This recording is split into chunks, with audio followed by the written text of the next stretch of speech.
Hello, everybody, and welcome back. My name's Don Arleth, and you're watching World Talks on TVP World.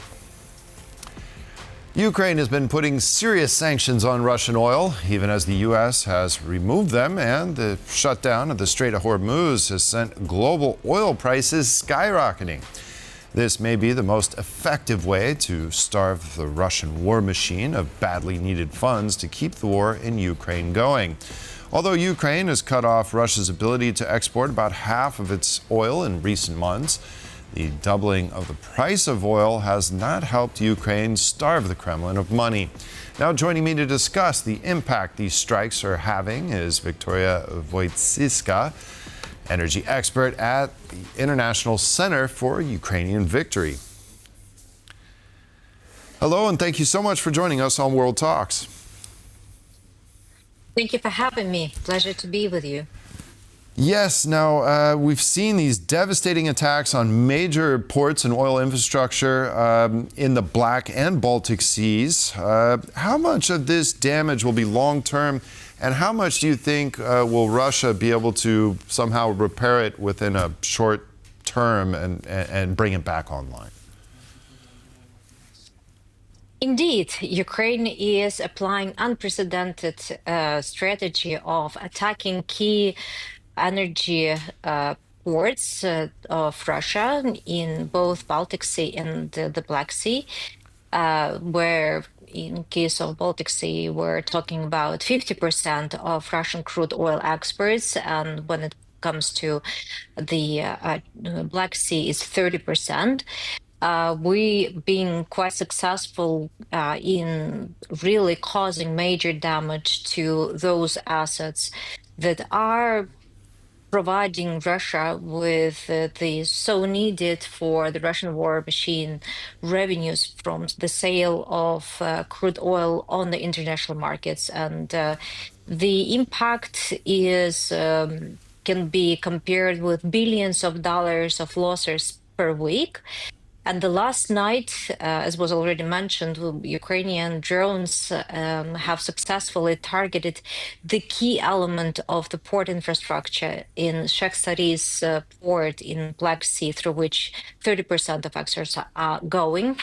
And to answer your question, what for how long we can sustain the impact, or how long time it will take for the Russians to repair, of course, they will try to do their best to repair those ports as soon as possible, because for them it's crucial to gain control over those ports and rebuild its export capacity, especially during the times of highly inflated oil prices on international markets. However, as in case with Ust-Luga or other ports, we have shown that Ukraine can be persistent and consistent in terms of causing major damage. And when the repairs happen, then immediately we strike back. For us, it's a matter of winning the war, of making sure that Russia doesn't have necessary financial resources to finance its war efforts against Ukraine. So while Russians will try to repair the damage that we're causing, we're prepared to strike back and not allow Russia to gain access to international markets, especially during the times of highly inflated oil prices. Yes, and these are the most effective sanctions yet. By far, we see the shadow fleet largely unaffected by European sanctions and are allowed to sail through the Baltic Sea. President Biden wouldn't allow such attacks, during his time, and especially in the approach to the elections, as he didn't want spikes in oil prices. And Trump presumably wants, he wants Ukraine to stop these attacks to try and ease the price of oil. Do you think that President Zelensky will yield to Donald Trump's demands in this case? Or do you think maybe this will be a subject of discussion with Kushner and Witkoff in Kyiv? I'm sure this issue will become a subject of discussions with Kushner and Witkoff. On the other hand, we also need to understand that for Ukraine to win in the asymmetrical war that is right now happening, we cannot compare the capacities that Russia possesses when it comes to military might when it comes to the number of ballistic missiles they have, the ability of produce Shahid drones, etc. For us, for Ukraine to survive, we need to target the core of the Russian economy, which is their capacity and their ability to export their crude oil and byproducts to international markets. Indeed, you have correctly mentioned that all the sanctions that the West was trying to impose on Russia, including the shadow fleet, the price cap, it didn't really hurt Russia much. But the physical damage that Ukraine is causing to the key infrastructure, that's what causes the pain, and this is what Russia feels much. When it comes to Trump and Trump administration, in order to stabilize prices on international markets and bring them down, it's important to, first of all, and most importantly, to open the Hormuz Strait. And Ukraine has got nothing to do with that, apart from the fact that it's going to be and is already the contributor of the security to the Gulf region by providing the Gulf states with the technologies that we have developed during those years of asymmetrical war. So, to sum up, for Ukraine, it's a matter of surviving and winning when it comes to targeting the Russian oil assets.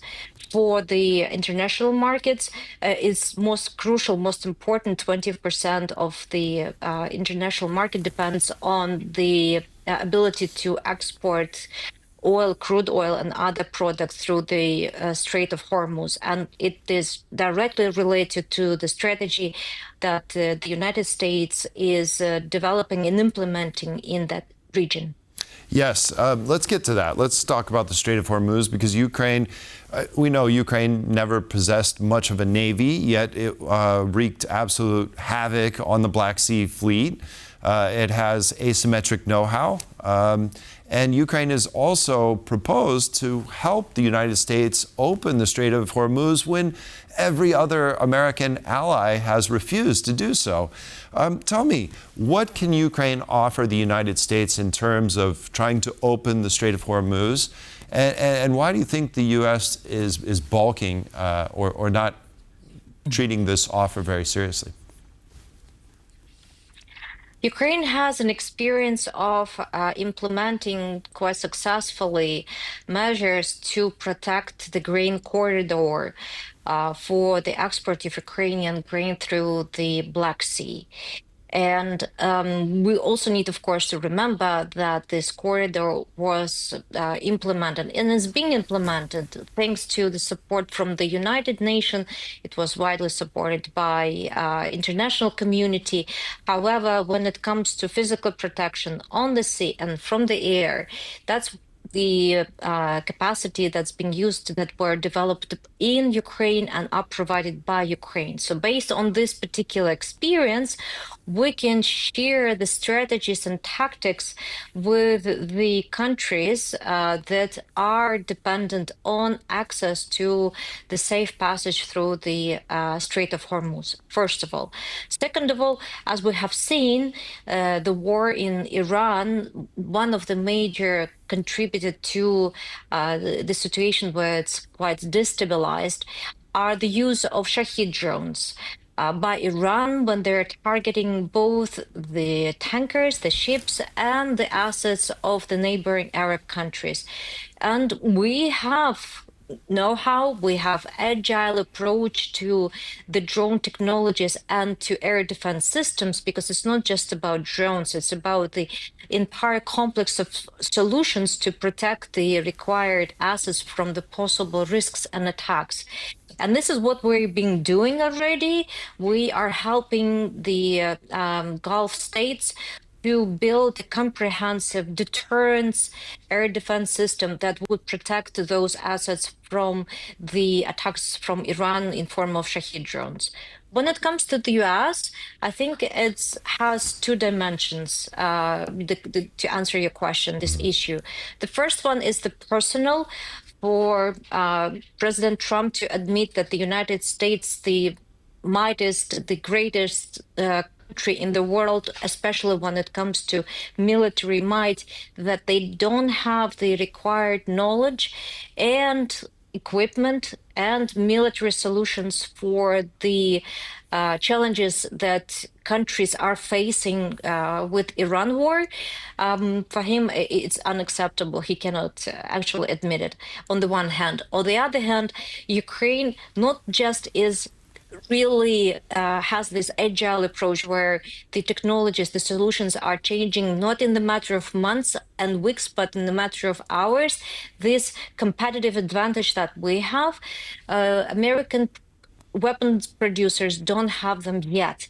So again, it's then an issue of admitting by the whole industry of the mightiest military force in the world that unfortunately they don't have all the benefits and all the capacities that Ukraine possess. So I think those are the two major issues or reasons why the US is reluctant when it comes to accepting the help that we are offering as the country during the times of the asymmetrical war. Mm-hmm.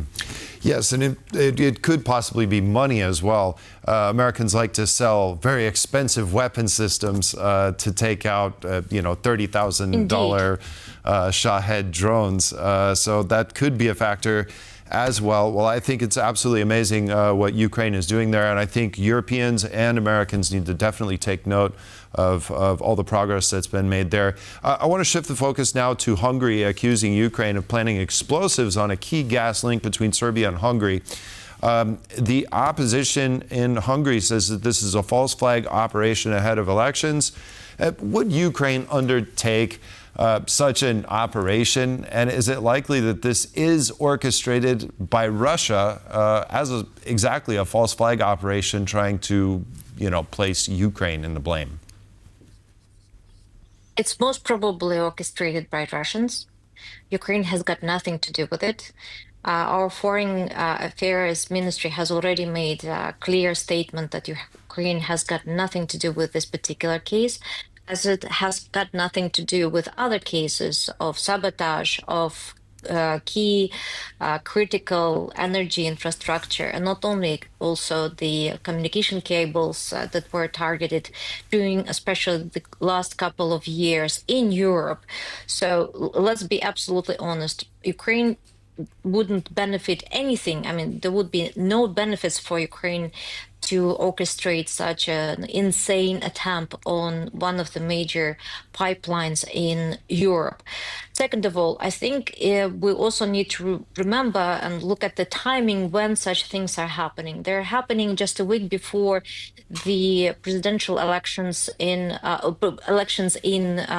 Hungary, and Orban, he is trying to use all possible tools, including those that are being provided maybe by his counterparts and his friends from Kremlin, in order to either create this fear in Europe and in Hungary that without him such attempts would continue to happen, and that he needs to get the necessary support this time again from his supporters in order for him to keep basically his seat.